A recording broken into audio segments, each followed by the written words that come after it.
Welcome into the Football Guys Fantasy Football Show. I'm Alfredo Brown, joined as always by Dave Kluge, and today we're looking at the Week 4 must-start players. Dave, there's a lot of people that are just 0-3 right now. They need the win. They're looking at their roster, whatever's decimated with injured players, and they're looking at a bunch of maybe flex-worthy players or guys that are on the RB2 cusp or wide receiver 3 cusp, and they're not sure who they're going to start. That's what we're here to do today. Yeah, I'm excited. I mean, I got a couple guys that I think might be a little obvious, and then I got a couple of deep cuts as well. We're at that point, man, like injuries are piling up quick, and we were just talking about it before we recorded. Now we've got one that looks like it could be trending towards a Monday night game time decision. We don't know what's going on with Kenneth Ugh. Walker, so I think we'll have a little more clarity as we get deeper into the week. But this might be one of those situations where you're just kind of starting your guys on Sunday and hoping for the best.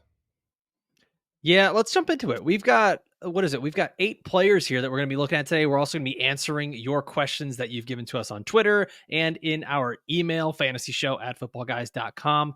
Also, you can be sure to drop your questions in the comments down below here on YouTube, and we'll do our best to answer each and every one of those. Dave, why don't you kick us off? You're looking at running back Najee Harris for the Pittsburgh Steelers this week. I certainly am. Yeah. I think Najee Harris is a pretty good start this week, and the fantasy production certainly has not been there so far. But I like this matchup against Indianapolis. And if you look at the full body of work from the season, I think the points against are a little bit skewed because the Bears have no run game, as we saw last week. Like multiple opportunities to punch it in from inside the 5, and they couldn't do it. No breakaway runs. They average less than 3 yards per carry as a core. But they're not a good defense. Like, don't let last week confuse you there. Not a good running defense. This is a team that we saw in week 1, absolutely gashed by Joe Mixon. And then in week 2, it was Josh Jacobs and Malik Willis and Emmanuel Wilson and everybody in Green Bay getting along for the rushing party there as well. And now in week 2, it looks like we're not going to be seeing Jalen Warren. He picked up a knee injury last week that they're already dubbing week to week. So we don't expect to see him out there in week 4. And Najee Harris has quietly been a workhorse this season. And I think people don't realize it because, like I said, the fantasy production hasn't been there, but he's averaging 21.3 opportunities per game. So this week, I'm okay just plugging him in what I expect to be a run heavy game plan against the Indianapolis Colts, much like we saw 2 weeks ago from the Green Bay Packers. So I've got him pretty high in my rankings this week. I'm starting him ahead of David Montgomery, who's going up against Seattle on Monday night. I've got him ahead of J.K. Dobbins, who has also been seeing a big workload going up against Kansas City. I've got him ahead of Devon Achane, believe it or not.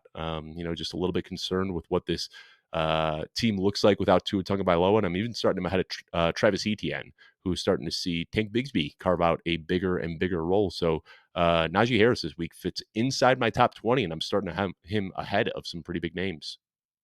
Yeah, I've got Najee right there inside my top 20 as well. He's my running back 19. I also have him ahead of Travis Etienne, like you mentioned. And I've got him next to a couple other starts of the week that we have here. And I'm going to go with a very similar running back in a very similar situation. Brian Robinson Jr., running back for the Washington Commanders. He's looking at a similar situation where his running mate in the backfield, Austin Eckler, is likely going to miss this game with a concussion. We have to see how that continues throughout the week, but it's a good matchup for him. The Cardinals are allowing the 4th most fantasy points to running backs. They just allowed big games to both David Montgomery and Jahmyr Gibbs. With Austin Eckler out, I do expect there to be a little bit more passing work for Brian Robinson. And I believe these two teams have the highest implied point total by Vegas this week. So I want as many parts of this game as I can get. Brian Robinson having that opportunity to not only continue to have the lion's share of the workload, but actually potentially be a bell cow in this game. I'm really interested in that. And I've got him as my running back 12, Dave. I've got him as a running back 1 this week. How high do you have Brian Robinson? He's my RB14. That could change a little bit if we get word that Kenneth Walker is going to be active on Monday night. Then I'm dropping Zach Charbonnet down below Brian Robinson. So RB14 right now could move up to RB13, but right on the fringe as an RB1. And just kind of a big picture take on Brian Robinson. This was a good running back in college, and the issue was always that he was just sharing the backfield with a better running back. He was splitting touches with, I can't even remember who it was. Jahmyr Gibbs, I believe, was one of the guys that he was splitting touches with. And the year before, it wasn't Najee Harris, but there was somebody like he was always splitting the backfield at Alabama. And we never really got to see him in a workhorse role. When he occasionally would get some big work, he looked really good, but just never got that over a full season. But now we saw between last year and what we've seen from this year, he's an RB1 in the league. Like he is a top 10, top 12 running back, however you want to define it. Like he can catch passes, he can break tackles, he can score touchdowns. He's got the ability for breakaway runs. I think that a lot of the concerns we had about Brian Robinson coming into the league as a prospect, he is already just kind of disproven a lot of those concerns that we had. And I think, this is obviously a start show. We're talking about, guys we want to start this week, but I'm absolutely trying to buy low on Brian Robinson. Well, not even buy low, just buy Brian Robinson if I can, because I think he's just going to maintain top 10 to top 15 production for the rest of the year. It's funny. I was trying to remember who was he with at Alabama, because it actually wasn't Jahmyr Gibbs. I knew that was well after Brian Robinson. It turns out the year before Brian Robinson became the bell cow there, he was splitting carries with Najee Harris. So Najee, there yeah, you go. that's it. Yeah, yeah. Back to back teammates. Yeah, and I love the track record. Excuse me, the track that Brian Robinson is on. He's had double digit fantasy points in all 3 games this year, and this just looks like another blow up spot for him. So I'm pretty excited to start Brian Robinson this week. I think it's a pretty clear start. I'm not breaking down any barriers here by saying that, but I think if there are people that maybe had concerns or they weren't sure, absolutely plug Brian Robinson into your lineups this week. Dave, take us to your next guy, Terry McLaurin, wide receiver for the Washington Commanders.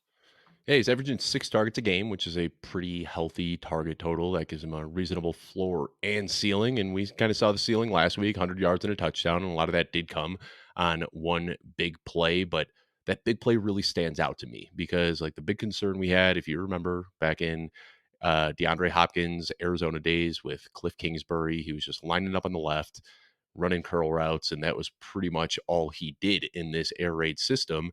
And that was all we saw from Terry McLaurin in week 1. And they talked about how he wanted to get, Cliff Kingsbury talked about how he wanted to get some more creative usage with him. And we saw that change in week 2, and we saw it develop even more in week 3, when all of a sudden Terry McLaurin isn't in this role where he is just stuck on the left side running 10-yard curl routes. Now he's, running a little bit more of a diverse route tree, getting a little bit more involved downfield. And that's what I like to see.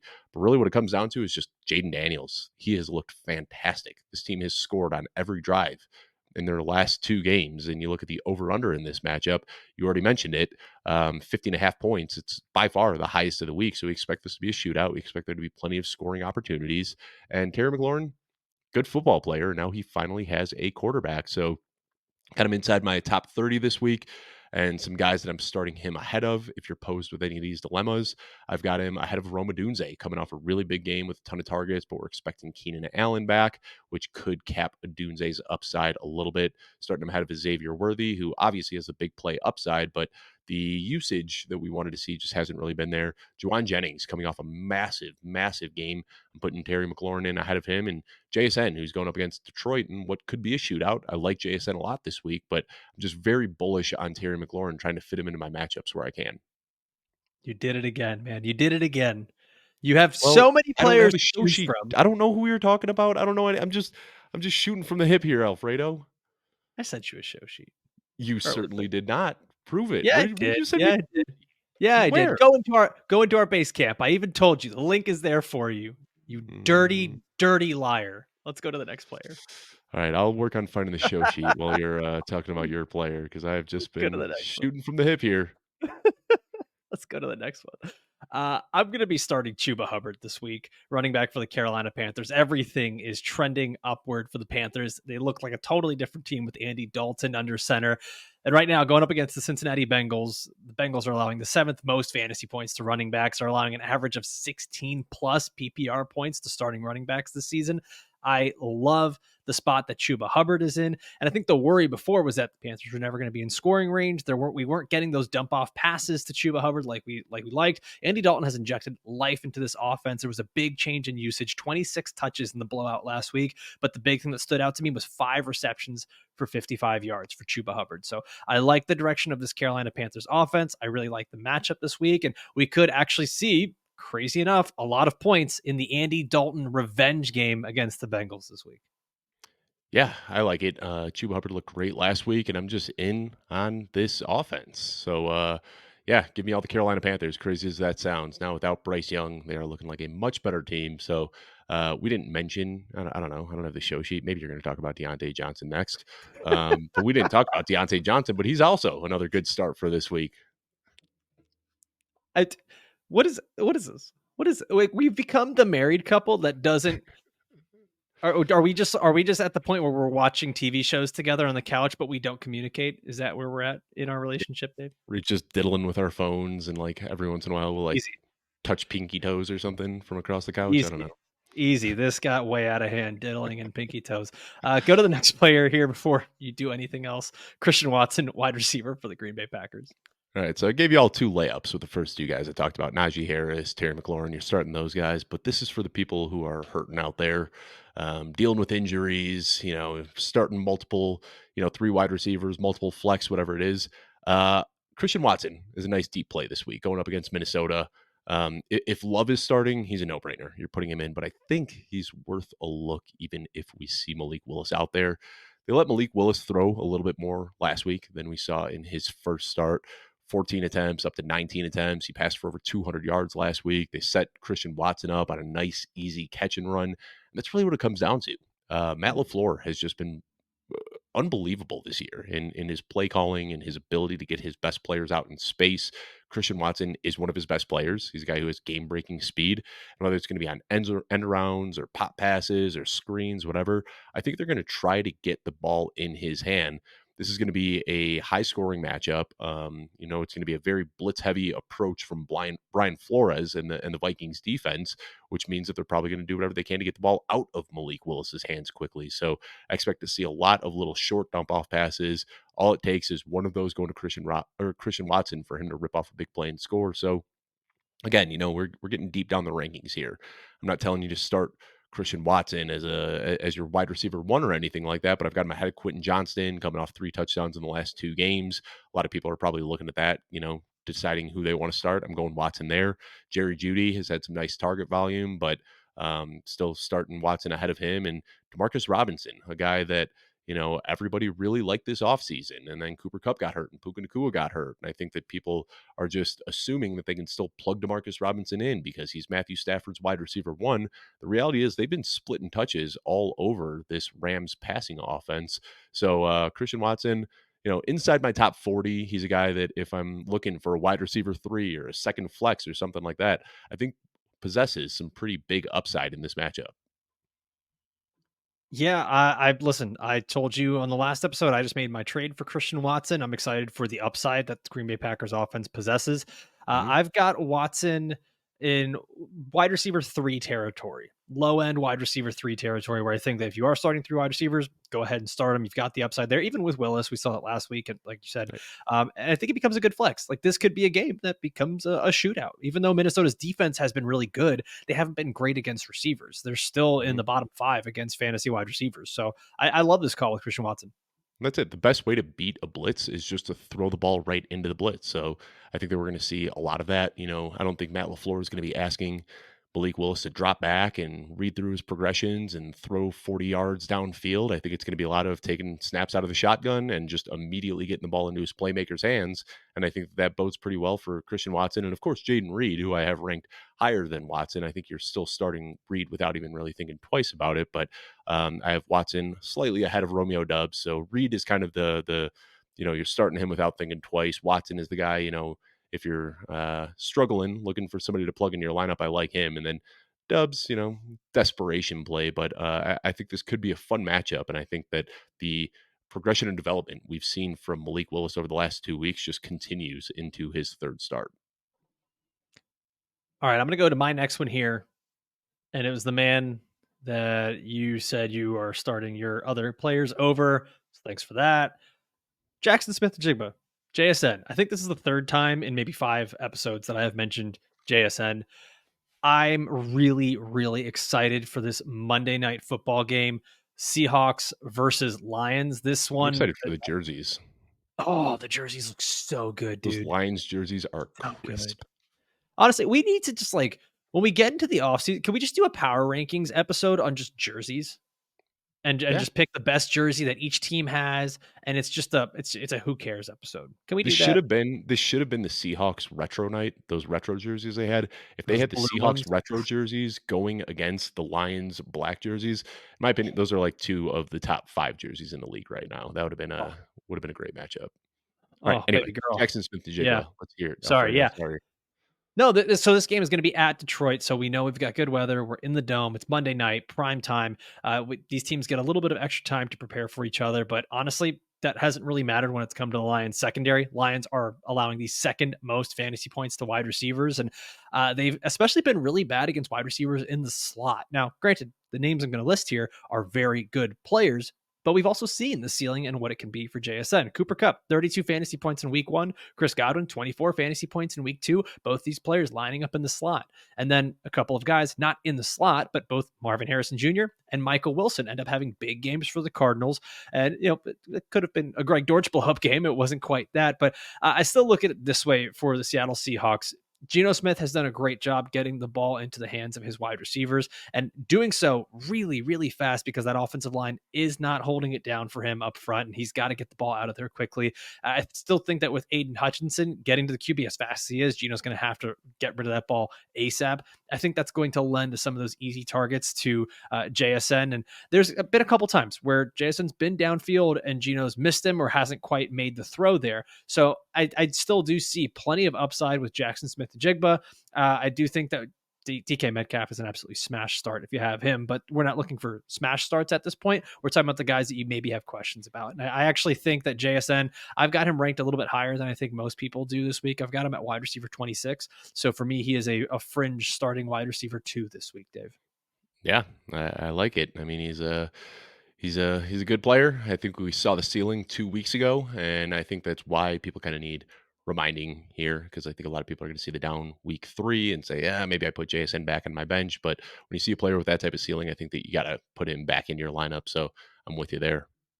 Actually, I'm going to take a page from your book here. So I've got him in the same area as guys like Jawan Jennings, Rashid Shaheed, Jaden Reed. I've got him I'm ahead of starting T. JSN Higgins. ahead of all those guys. Yeah, Okay, really? Okay. All yeah. right. So yeah, then I've got him ahead of Roma Dunze. I've got him ahead of Tyreek Hill. I've got Woo. JSN ahead of Tyreek Hill this week. Sheesh. I know that that might sound crazy. That might sound crazy. We have no idea what we're getting from this Dolphins offense. It goes back to what we talked about, Dave, where you say like you kind of have to start Tyreek Hill. Yeah. I don't think you need to anymore. I think there are plenty of options, guys like JSN, Jameson Williams, Khalil Shakir, that also have like big time upside in good offenses that you can start over him at this point. Jaxon Smith-Njigba is going to be that guy for me this week. All right. Let the record show that I do prefer Tyreek Hill ahead of JSN this week. Let the record show. All right, let's go to the next one so you can let the record show that you want to start DeAndre Hopkins, wide receiver for the Tennessee Titans.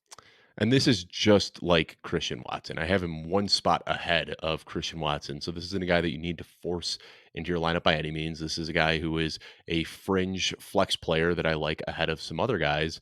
And I like both of them. Christian Watson and DeAndre Hopkins is kind of deeper plays that I think a lot of people are starting to sour on, but I'm seeing an upward trajectory from Christian Watson or from DeAndre Hopkins, and that's what I like. I think a lot of people forget that he was dealing with that knee injury where they were talking about like potential surgery like a week before kickoff here, and he was clearly limited early in the season. One target in week 1, two targets in week 2, and then last week he blew up for 7 targets in week 3. Led the team in targets, led the team in receptions, led the team in receiving yards, caught a touchdown as well. And this shouldn't surprise anybody. Last year, DeAndre Hopkins and Will Levis had a great rapport with each other. And it looks like it's still there even with Calvin Ridley around, who I want to note fell down to 3 targets last week when DeAndre Hopkins, saw his role grow a little bit. And we talked about this earlier in the week. I think there is going to be a lot of ups and downs from DeAndre Hopkins and Calvin Ridley.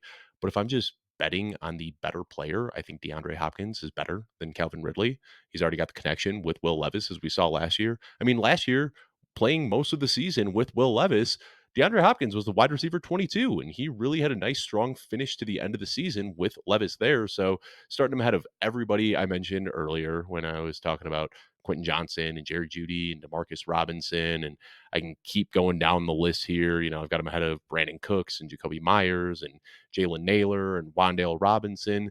Again, not a guy that I'm saying that you need to get in your lineup, but I think he's probably going to see somewhere between 6 to 8 targets, probably going to catch between 60 to 100 yards and has the opportunity to fall into the end zone. So I like the upside there. And he's a player who's actually been dropped in some leagues. Like you might be able to pick him up on waivers right now. And if you're hurting for somebody to fit in your lineup, go check your waivers and see if Hopkins is out there because he does still have some pretty nice weekly upside.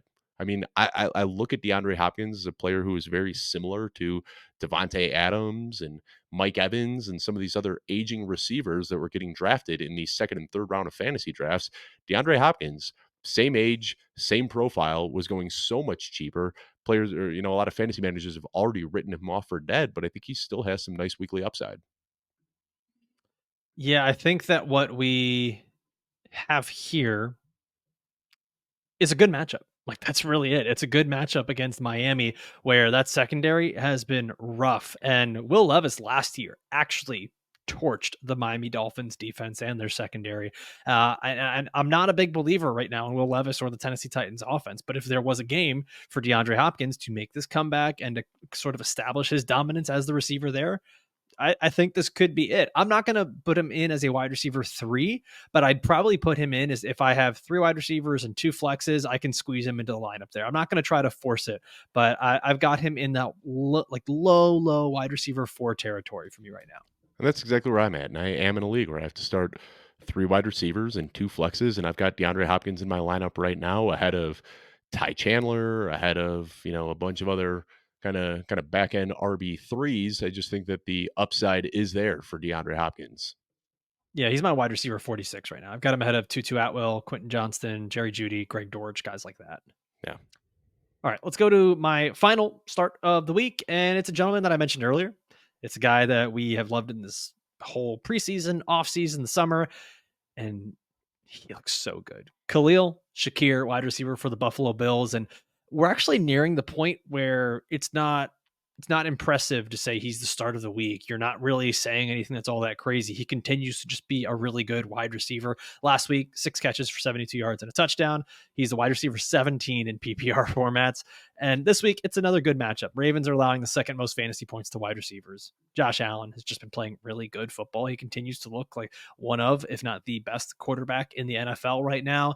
And this Ravens defense, Dave, it's not what it used to be, particularly the secondary. I don't think that teams are really that afraid of either side of the ball for the Ravens here. They're not really afraid of the offense. They're not really afraid of the defense. And teams are kind of getting able to do whatever they want.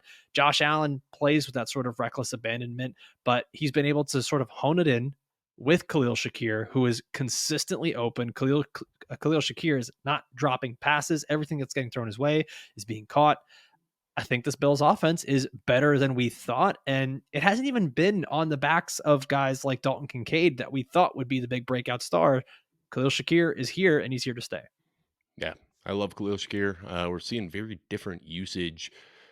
Was it this show yesterday that I talked about how they're kind of like using Khalil Shakir as an extension of the run game? A guy who is just a yak monster, picks up so many yards after the catch. And this year, rather than using him as a field stretcher, they're using him as that kind of underneath guy, similar to like a Rashi Rice in a way, where they're just getting him the ball on these little slants and screens and letting him make plays after the catch. So he's going to have easily, the highest target total of his career, still making plays after the catch. The targets aren't quite as valuable because they're coming, 3 to 4 yards off the line of scrimmage rather than coming 12 yards downfield like we saw last year. But I think that the change in usage offsets the change in target depth. I think, Alfredo, this is probably the last time we'll have to talk about Khalil Shakir as a start on this show because we've talked about him a lot already this And offseason. We talked about him as a sleeper. He has one more good week, and he is going to be in must-start territory. yeah, yeah, that's what I'm saying. Like, I don't think this is all that brave anymore for me to say start You Khalil Shakir. coward. You Yeah. coward. Let me guess. Start Bijan Robinson, right? That's going to be your next one because that's pretty much Khalil Shakir, the Bijan Robinson of running backs. If you I'm really think I'm about it, wide I'm receivers. the I'm the meme of what's like the older guy. It looks like an old painting of like the guy that's standing up amongst the crowd with his jacket on, who's Freedom of like the looks like he's Norman Rockwell, freedom of speech. yes, Yeah, yes, you like should saying start something Khalil Shakir. profound. That's where we're at now. All right, those are our starts of the week for week 4. We're going to go into our questions now from the audience. These are our listeners on the podcast, people watching here on YouTube, and followers over on Twitter. As always, you can send in your questions to fantasyshow@footballguys.com, or make sure you're following Dave and I at Alfredo A. Brown on Twitter and at Dave Kluge on Twitter. And we throw in your questions here to the show. So, Dave, let's kick it off with the first one. Let's do it. Nick, what's up, Nick? What's up, Nick? Nikolai in the email asking, who do I start at quarterback this week? Dak or Baker? So, Dave, you going back or Daker? Baker Daker. I have Dak pretty comfortably ahead of Baker. Um, it hasn't been the best so far for the Dallas Cowboys, but I think we could see a get right game here. The Giants are definitely a good defense, and it's a divisional game on a Thursday. So I know that there are some kind of blinking signals here telling you that maybe you shouldn't start Dak, but Baker Mayfield's got a really tough matchup against Philadelphia. They're going to be blitzing him heavily. I've got Dak pretty comfortably ahead of Baker in my week 4 rankings. Yeah, I'm the same. I've got Baker at quarterback 12, but I've got Dak at quarterback 7. So both of these guys are very startable. The thing with Dak too, and I said this about CD Lamb when we did our wide receiver rankings show, is that he was just, I mean, let's go down narrative street here. He was pissed last week. And what do good teams do with their star players? They course correct. And I mean, we could be in store for like 12 targets for CD Lamb, something crazy. Yep. And I don't see how targeting your best player that many times could be bad. And it's a good matchup. It's a good matchup against the New York Giants. There's no one in that secondary that can guard CD Lamb. So I'm just especially excited if, to see Malik Neighbors tonight in prime time. That's what I'm really excited for. oh my God, I forgot that today is Thursday and that there's football. I don't even know what day of the week it is. We got the hurricane that's coming in, and it's like we're not really getting it all that bad, but I have no concept of days or times or calendar right now.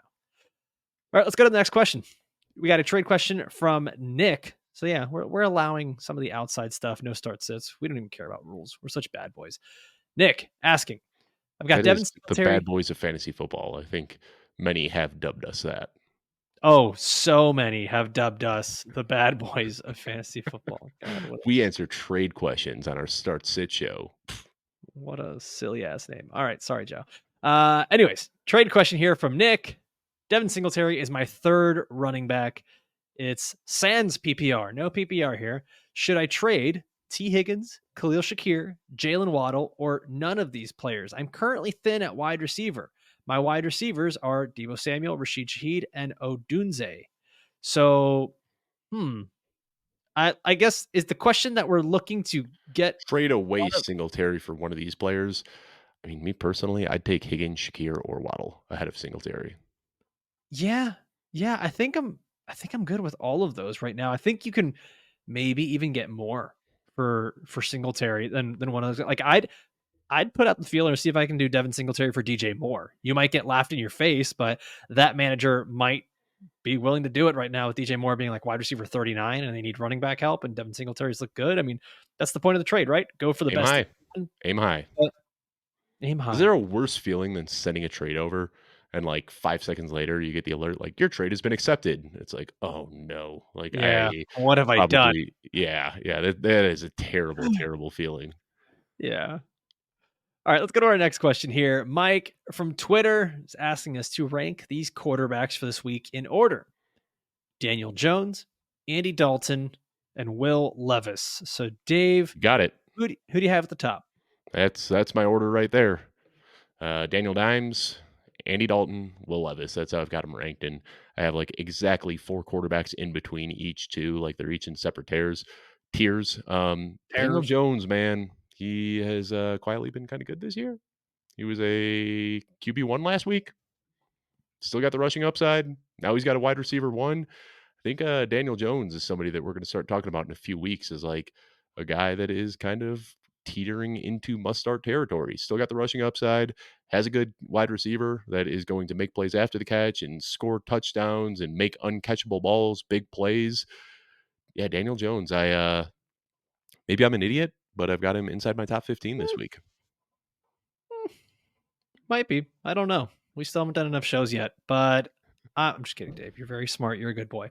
I've got Andy Dalton one spot ahead of Daniel Jones, and I'm just it's going to be the most intangible reason ever. I'm a sucker for a revenge game, Yeah. and it's Andy Dalton is trying to keep his career alive, and there's nothing better than not only keeping your career alive and thriving, but doing it against the team that gave up on you. And And dude, I Bengals fans are already in shambles. What can't happens if they fall to 0 and 0 and 4 4 at the hands of Andy Dalton? It is going to be, be oh so boy. bad. Sorry to any It's Bengals so fans watching bad. this show, but that is like I don't know how much of like fan drama you see on Twitter, but like Bengals Twitter is in shambles right now. Yeah. Yeah, the vibes are atrocious. They're pretty down bad right now. And they were all off season. Remember, like Trey Hendrickson demanding a trade and Jamar Chase holding out and T. Higgins holding out. I mean, we probably should have taken note back in like August when it was just like something's not right in Cincinnati. This is in their DNA, man. Like they start Jermaine 0 and Burton 3 or falling 1 and asleep. 3 every year. Like we just Yeah. it happens to us. And so There I wasn't one good news story that came out of Cincinnati this no. entire offseason. Like the only like feel good story was that Joe Burrow got a haircut.